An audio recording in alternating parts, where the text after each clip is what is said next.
వార్తలకి స్వాగతం. ఈనాటి ముఖ్యాంశాలు.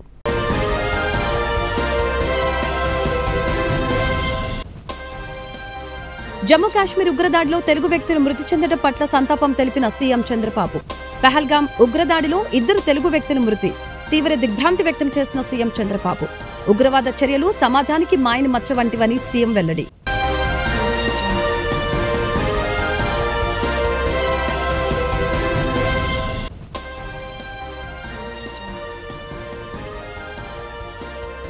అమరావతిలో మే 2వ తేదీన పర్యటించనున్న ప్రధానమంత్రి నరేంద్ర మోదీ.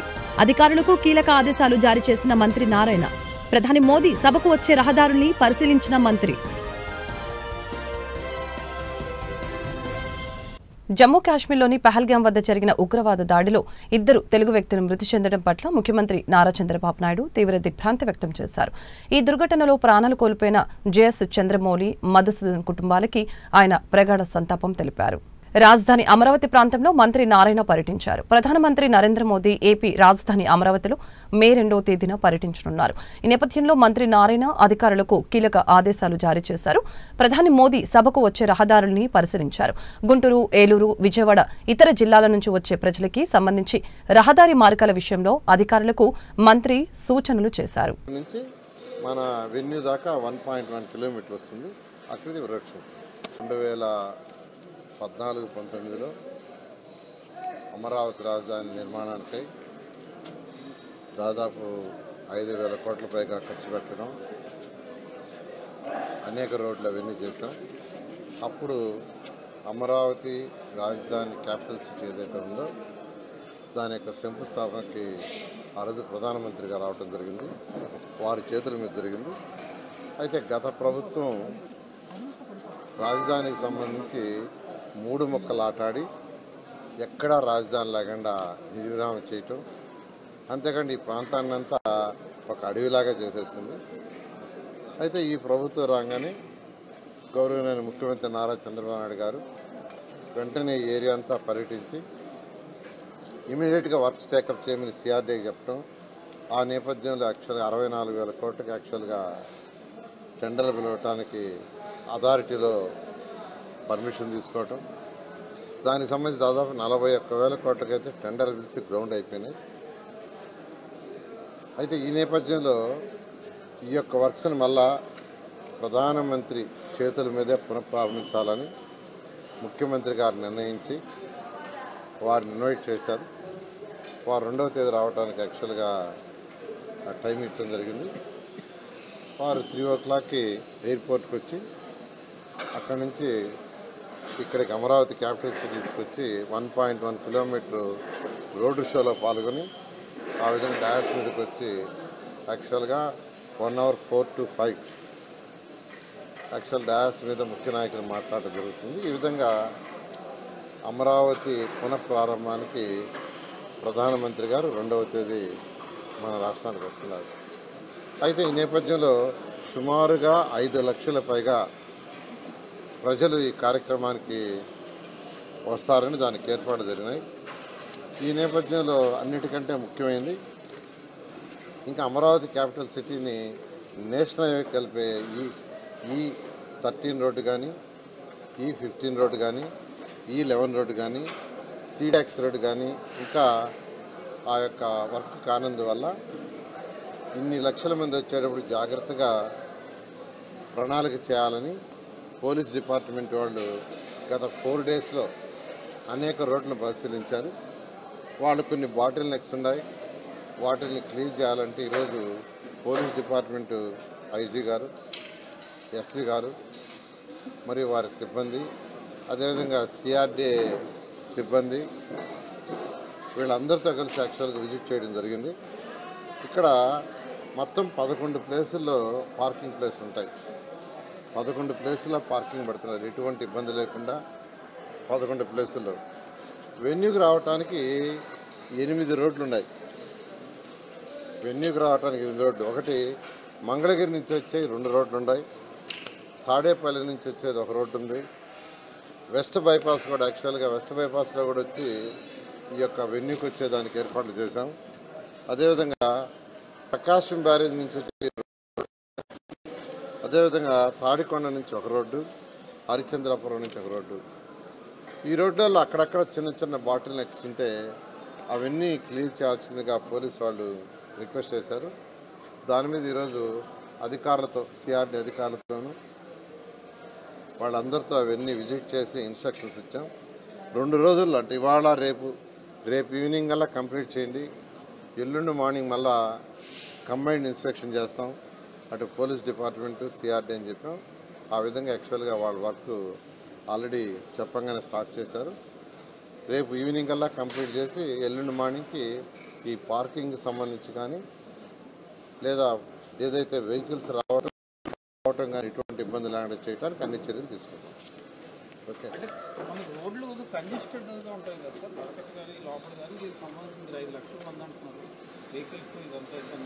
అందుకనే అన్ని జాగ్రత్తలు తీసుకుంటూ 8 రోడ్లు ప్లాన్ చేశారు. ట్రాఫిక్ వచ్చేటప్పుడు కూడా ఎక్కడెక్కడ అంటే ట్రాఫిక్ జామ్ కాకుండా ఎప్పటికప్పుడు చూసుకుంటూ ఏ రూట్లో డైవర్ట్ చేయాలో ఆ డైవర్ట్ చేసేటట్టుగా పోలీస్ డిపార్ట్మెంట్ వాళ్ళు దాని మీద చర్యలు తీసుకుంటారు. హెలిప్యాడ్ దిగిన తర్వాత కొద్ది దూరం వచ్చిన తర్వాత, అంటే హెలిప్యాడ్ దిగిన తర్వాత సెక్యూరిటీ యాంగిల్ ఎక్కడ దాకా రెస్ట్రిక్షన్స్ ఉన్నాయో ఆ పాయింట్ నుంచి 10వ తరగతి పరీక్ష ఫలితాల్లో విజయవాడ 1 టౌన్లోని శ్రీ గౌతమ్ విద్యా సంస్థల విద్యార్థులు విజయడంకా మోగించారు. తమ విద్యార్థులు అత్యున్నత ర్యాంకులు సాధించి ప్రభంజనం సృష్టించారని శ్రీ గౌతమ్ విద్యా సంస్థల డైరెక్టర్ ఎన్ సూర్యారావు తెలిపారు. అందరికీ నమస్కారం. ఈరోజు 44వ డివిజన్లో లేబర్ కాలనీలో జిఎన్ఆర్ఎం మున్సిపల్ హై స్కూల్లో 2024-25 బ్యాచ్ 10th క్లాస్ బ్యాచ్ ఈరోజు రిజల్ట్స్ రావడం, దాంట్లో ఈ స్కూల్ నుండి 70 మంది విద్యార్థులు ఎగ్జామ్ రాయడం, దాంట్లో 60 మంది పాస్ అవ్వడం చాలా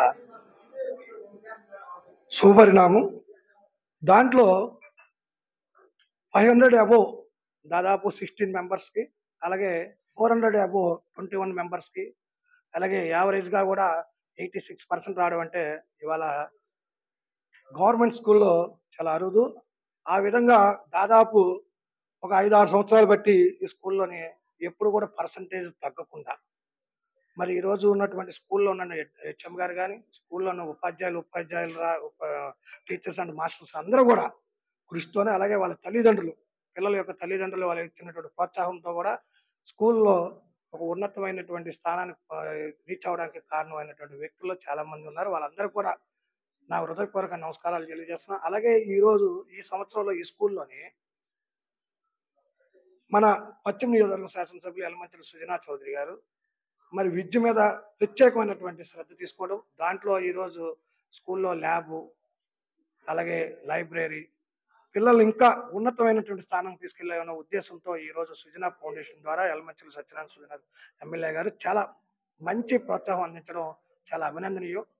మరి ఇలాగా ఇంకా ప్రోత్సాహం అందితే ఇంకా ఉన్నతమైన స్థానంలోకి వెళ్ళడానికి మంచి అవకాశం కలుగుతుందని చెప్పి ఈరోజు మీ మీడియా ద్వారా ప్రతి ఒక్కరిని కూడా కోరడం జరుగుతుంది. అలాగే అనేకమైనటువంటి దాతలు కూడా ఈ స్కూల్లోని టీచర్స్ సహాయంతో వాళ్ళ దాతల దగ్గరికి వెళ్ళి వాళ్ళకి పిల్లలకి ప్రోత్సాహం అందించే విధంలో కూడా ఇక్కడ ఉన్నటువంటి స్కూల్ స్టాఫ్ మొత్తం అందరూ కూడా కృషి చేయడం కూడా చాలా సంతోషకరం. రానున్న కాలంలో కూడాను ఈ యొక్క స్కూల్లో మంచి విద్య అందుతుందనేది నమ్మకానికి ఇది ఒకటే నిదర్శనం. స్కూల్లోనే ఉన్నటువంటి విద్య కాదు, క్రమశిక్షణ కూడా చక్కగా టీచర్స్ కానీ, హెచ్ఎం గారు కానీ ఎప్పటికప్పుడు కేర్ తీసుకొని పిల్లలు ఒకరోజు ఏదైనా ఇబ్బంది జరిగినా పేరెంట్స్కి తెలియజేస్తూ చక్కగా వాళ్ళకి ఉన్నతమైనటువంటి విద్యాబుద్ధులు అందించడమే కాకుండా వాళ్ళ యొక్క విజ్ఞతను కూడా పెంచే విధంగా ఈరోజు మరి టీచర్స్ మరి ఉండడం అంటే చాలా ఆనందకరమైన. వారందరూ కూడా ప్రత్యేకమైనటువంటి పేరున ప్రతి టీచర్స్కి, ప్రతి మాస్టర్ గారికి, ప్రతి ఈ స్కూల్ ప్రధాన ఉపాధ్యాయులు ప్రతి ఒక్కరు కూడా నా హృదయపూర్వకమైనటువంటి పాదాభి నమస్కారాలు తెలియజేస్తున్నాను. రానున్న కాలంలో కూడా ఇక్కడున్న ప్రతి ఒక్క స్టూడెంట్ కూడా ఉన్నతమైన స్థానానికి వెళ్ళి వీళ్ళని దృష్టిలో పెట్టుకుని ప్రతి ఒక్కరు కూడా వీళ్ళు ఆదర్శంగా తీసుకొని రానున్న రేపు నెక్స్ట్ బ్యాచ్ కూడాను ఇంకా 100కి రీచ్ అయ్యే విధంగా కృషి చేస్తారని, వాళ్ళు చదువుతారని చెప్పి ఆ అమ్మవారి ఆశీస్సులు, అయ్యవారి ఆశీస్సులు ఉండాలని చెప్పి మనస్ఫూర్తిగా కోరుకుంటూ నాకు ఈ అవకాశం ఇచ్చిన స్కూల్ స్టాఫ్ ప్రతి ఒక్కరు కూడా పేరున నా హృదయపూర్వకమైన ధన్యవాదాలు తెలియజేస్తాను. రవికుమార్ అండి, జిఎన్ఆర్ఎంసీ హై స్కూల్ హెడ్ మాస్టర్ని. మార్చ్ 2025 ఎస్ఎస్సి ఎగ్జామినేషన్ రిజల్ట్ అద్భుతంగా స్కూల్లో రావడం జరిగింది. 70 మంది విద్యార్థులు హాజరైతే దానిలో 60 మంది పాస్ అవడం జరిగిందండి. 86% పాస్ పర్సెంటేజ్ ఉంది. హైయెస్ట్ మార్క్ 556 అండి. 16 మందికి 500 పైన మార్కులు వచ్చినాయి. యావరేజ్ కూడా చాలా చాలా మంచి మార్కులు ఉన్నాయండి. మరి ఈ రకంగా కృషి చేసిన ఉపాధ్యాయులందరికీ, అట్లాగే విద్యార్థులకి, వాళ్ళ తల్లిదండ్రులందరికీ అభినందనలు తెలియజేస్తున్నాం పాఠశాల తరఫున, అట్లాగే మేనేజ్మెంట్ తరఫున. ప్రభుత్వం వారి నుంచి కూడా మంచి సహకారం అందించడం జరిగింది. ప్రభుత్వం నుంచి మెటీరియల్స్ అవి ఇచ్చారండి. పిల్లలకి చదివించడానికి చాలా ప్రోత్సాహం అందింది. అలాగే డోనర్స్ ఈవినింగ్ స్నాక్స్ అవి ఏర్పాటు చేయడం జరిగింది. పిల్లలు ఒక 2-3 గంటలు ఈవినింగ్ ఉండి చదువుకోవడానికి వీలుగా వాళ్ళకి ఇబ్బంది లేకుండా ఉండడం కోసం. అట్లాగే మా కార్పొరేటర్ గారు మాకు చాలా సహకారం అందించారు అన్ని విషయాల్లోనూ. బాగా చదివిన పిల్లలు క్యాష్ ప్రైజ్ ఇవ్వటం, నెక్స్ట్ క్లాస్లో వాళ్ళ అడ్మిషన్కి ప్రయత్నం చేయటం, ఇవన్నీ చాలా సహకారం పబ్లిక్ నుంచి కూడా మాకు అందింది. మా అందరి సహకారంతో మంచి రిజల్ట్ సాధించామని మేము భావిస్తున్నాం. మీ అందరికీ ధన్యవాదాలండి. Thank you. 44 డివిజన్ లేబర్ కాలనీలో GNRMC హై స్కూల్ 10వ తరగతి విద్యార్థులు ప్రభంజనం సృష్టించారని కూటమి నేత మైలవరపు దుర్గారావు తెలిపారు. ప్రభుత్వ పాఠశాల విద్యార్థులు ఇంతటి ఘన విజయం సాధించడం గర్వించదగ్గ విషయమని ఆయన ప్రశంసించారు. తమ డివిజన్లో ఇటువంటి ప్రభుత్వ పాఠశాల ఉండటం తమకు గర్వకారణమని చెప్పారు. ఈరోజు ఆంధ్రప్రదేశ్ ప్రభుత్వము 10వ తరగతి పరీక్షా ఫలితాలని ప్రకటించారు. ఈ ఫలితాల్లో మా శ్రీ విద్యాంజలి విద్యార్థులు విజయకేతనం ఎగరవేశారు. టాప్ మార్క్స్ 558 మార్కులు నందిని అనేటటువంటి పాప సాధించింది.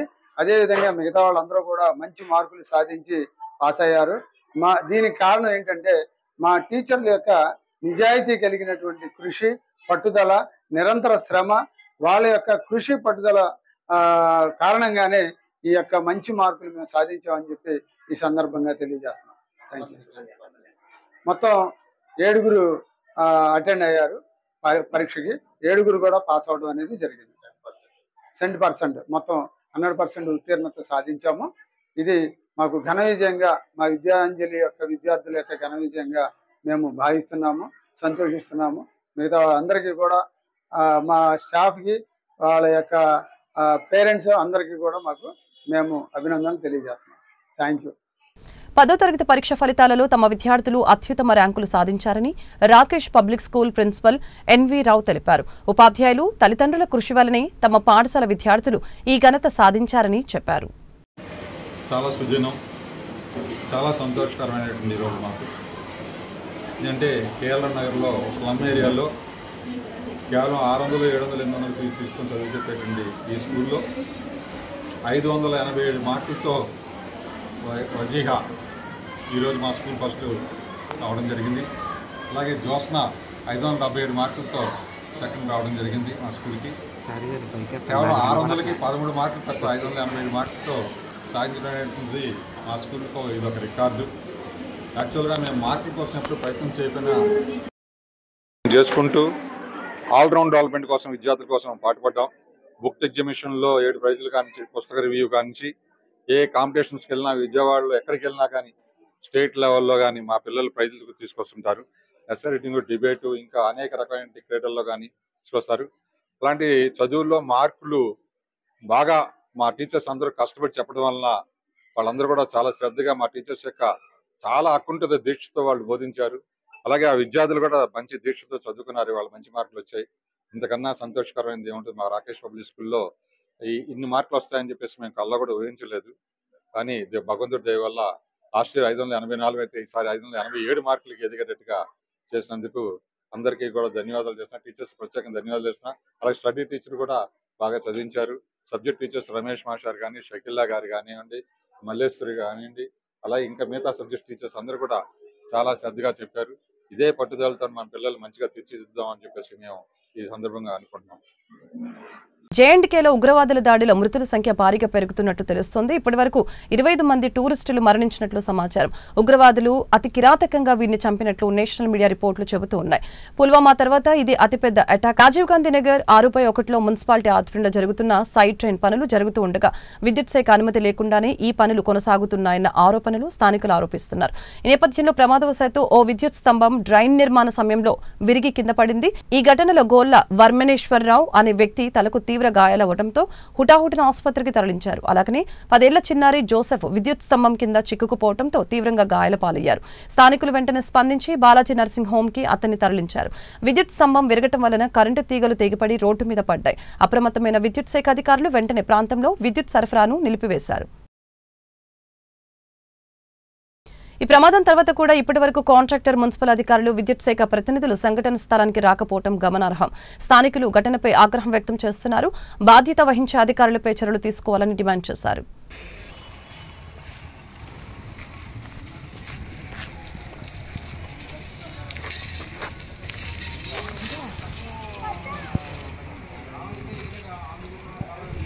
ఒంగోలులో టీడీపీ నాయకులు మాజీ ఎంపీపీ వీరయ్య చౌదరి దారుణ హత్య.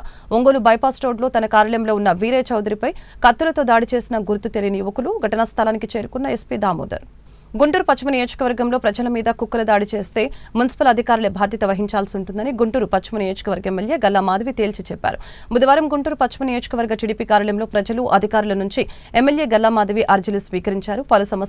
పలు సమస్యలపై సంబంధిత అధికారులకి చరవాణి నుంచి ఆదేశించి సమస్యల్ని వెంటనే పరిష్కరించాలని అన్నారు. ఈ రోజు అహల్య హాస్పిటల్ నందు డాక్టర్ శనక్కేల రాజకుమారి గారు ప్రెగ్నెన్సీ సమయంలో మరియు డెలివరీ అయిన తర్వాత తీసుకోవాల్సిన జాగ్రత్తల గురించి వివరించడం జరిగింది.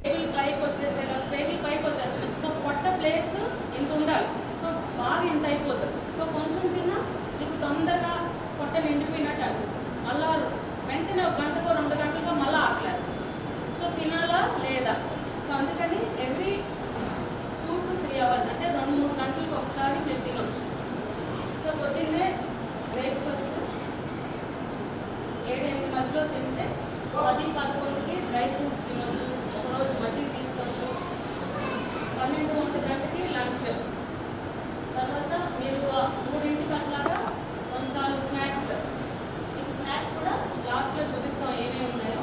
ఫ్రూట్ ఈ రెండింటిలో ఒకటి తీసుకోవచ్చు. 7ంటికల్లా మీరు డిన్నర్ చేయొచ్చు. సో ఎవ్రీ 2 గంటలకి 3 గంటలకి ఏదో ఒకటి తింటారు. సో ఆకలేదు, కరెక్ట్గా పౌష్టికాహారం కూడా కరెక్ట్గా ఉంటుంది, బ్యాలెన్స్డ్గా ఉంటుంది. అందరికీ మేము ఒకటే చెప్తాం, ఎట్లా పనుకోవాలి, లెఫ్ట్ సైడే తిరిగి పనుకోవాలి అని చెప్తాం. సో కొంతమంది మేము పనుకోలేకపోతున్నాం, తెలియకుండా మళ్ళీ స్ట్రైట్గా పనుకుంటున్నాం అని చెప్తున్నారు. కానీ లెఫ్ట్ సైడే పనుకోవాలి. మీకు పనుకోలేనప్పుడు కూడా ఇట్లా ఒక పిల్లో పెట్టుకోవచ్చు, కాల్ మధ్యలో ఒక పిల్లో పెట్టుకోవచ్చు, దానికి సపోర్ట్ తీసుకోవచ్చు. పనుకునేటప్పుడు కూడా ఇట్లాగా మీరు ఒక లెఫ్ట్ సైడ్ పనుకునేటప్పుడు లెఫ్ట్ హ్యాండ్ సపోర్ట్ తీసుకుని స్లోగా పనుకోవాలి. ఒకేసారి మంచం మీద ఇట్లా పడుకుంటున్నారు, అట్లా పనుకోకూడదు. కొన్నిసార్లు మజిల్ కండ పెయిన్ వచ్చేస్తుంది, బ్యాక్ పెయిన్ వస్తుంది. ఎందుకంటే ప్రెగ్నెన్సీ వలన మజిల్స్ అన్ని వీక్గా ఉంటాయి, కొన్నిసార్లు స్ట్రెయిన్ అవ్వచ్చు. అందుకని ఇట్లా సపోర్ట్ తీసుకుని పనుకోవాలి. సో ఎందుకు స్ట్రైట్గా పనుకోకూడదు? ఇప్పుడు చూస్తే ఇక్కడ గట్ సంచి ఇట్లా పెద్దగా అయిపోతుంది, అది ఆల్మోస్ట్ ఊపిరితిత్తుల వరకు వచ్చేస్తుంది. సో ఇక్కడ పెద్ద నరాలు ఉంటాయి, ఇది అయోటా అంటాం. హార్ట్ నుంచి కింద లెగ్స్ వరకు వెళ్ళే రక్త కణాలు. సో రక్త ప్రసరణ అనేది దాని ద్వారానే జరుగుతుంది. సో ఈ ప్రెషర్ అంతా దాని మీద పడిపోయి కాలుకి రక్త ప్రసరణ జరగదు. అలాగే రక్త ప్రసరణ జరగకపోవడం వల్ల మళ్ళీ తిరిగి రక్త ప్రసరణ ముందుకు వెళ్ళదు. సో బీపీ డౌన్ అయిపోతుంది. ఎప్పుడైతే బీపీ డౌన్ అవుతుందో మాయకి రక్త ప్రసరణ అనేది తక్కువ అయిపోతుంది. నెమ్మదిగా ఉమ్మనీరు తగ్గటం, బిడ్డ బరువు తగ్గటం, ఇట్లాంటి సైడ్ ఎఫెక్ట్స్ ఉంటాయి. అందుకని ఒక పక్కన తిరిగి ఖచ్చితంగా పనుకోవాలి. ఇప్పుడు అర్థమైంది కదా మీకు, లెఫ్ట్ లాటరల్ ప్రెగ్నెన్సీలో ఎక్కడికి వెళ్ళినా సరే లెఫ్ట్ లాటరల్లే పనుకోవాలని చెప్తాం.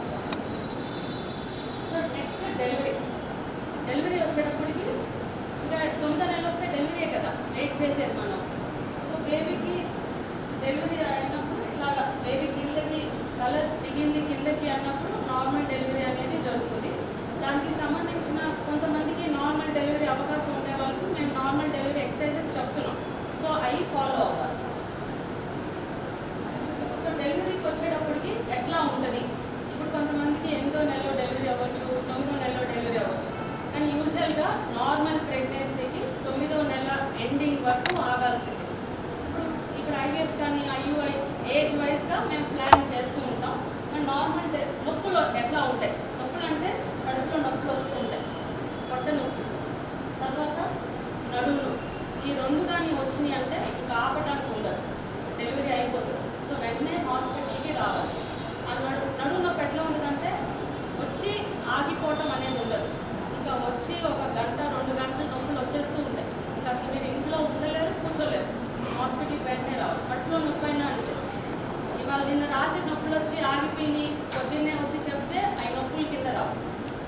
9వ నెల నుంచి ఎట్లా ఉంటుందంటే పొట్ట టైట్ అవుతూ ఉంటుంది. కానీ నొప్పి లేదనుకోండి, దాని గురించి వరి అవ్వక. నొప్పి వస్తేనే నొప్పులు వచ్చినట్టు, దాని పేరు అట్లాగే ఉంది కదా, నొప్పులు అంటాం. డెలివరీకి నొప్పులు అంటాం. పొట్ట టైట్ అవుతుంది అంటే నొప్పి లేదనుకోండి, ఆ నొప్పులు కింద రావు. సో నొప్పులు వచ్చినప్పుడే హాస్పిటల్కి వెంటనే వచ్చారు. ఆ నొప్పులు ఎట్లా ఉంటాయి, కంటిన్యూస్గా వచ్చేస్తూ ఉంటాయి. ఒక 5 నిమిషాలు గ్యాప్ ఉంటుంది, మళ్ళీ వస్తుంది. సో అది నొప్పులు అంటే అర్థం. సో మీరు 8వ నెల నుంచి ఒక బ్యాగ్ రెడీ పెట్టుకుని ఉండాలి. హాస్పిటల్కి ఏమేమి పెట్టుకోవాలి, బట్టలు, టవల్స్, డైపర్స్, ఫోన్ ఛార్జర్, ఇప్పుడు ఫోన్ కూడా అవసరం కదా, ఫోన్ ఛార్జర్స్, ఈ ఫీడింగ్ నైటీస్, అట్లాంటి ఒక బ్యాగ్ రెడీగా పెట్టుకోవాలి. ఇప్పుడు నొప్పులు వచ్చినప్పుడు అవన్నీ సర్దుకోలేము కదా, అందుకని ఒక బ్యాగ్ 8వ నెల నుంచే రెడీగా ఉండాలి. సో డెలివరీ అయిపోయింది, బేబీ కేర్ ఎట్లా. వార్తలు ముగించే ముందు ముఖ్యాంశాలు మరొకసారి.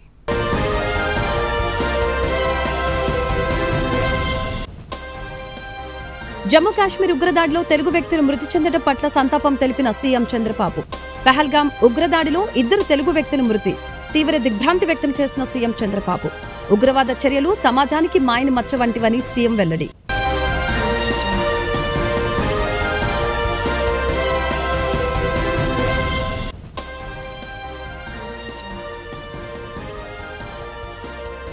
అమరావతిలో మే 2వ తేదీన పర్యటించనున్న ప్రధానమంత్రి నరేంద్ర మోదీ. అధికారులకు కీలక ఆదేశాలు జారీ చేసిన మంత్రి నారాయణ.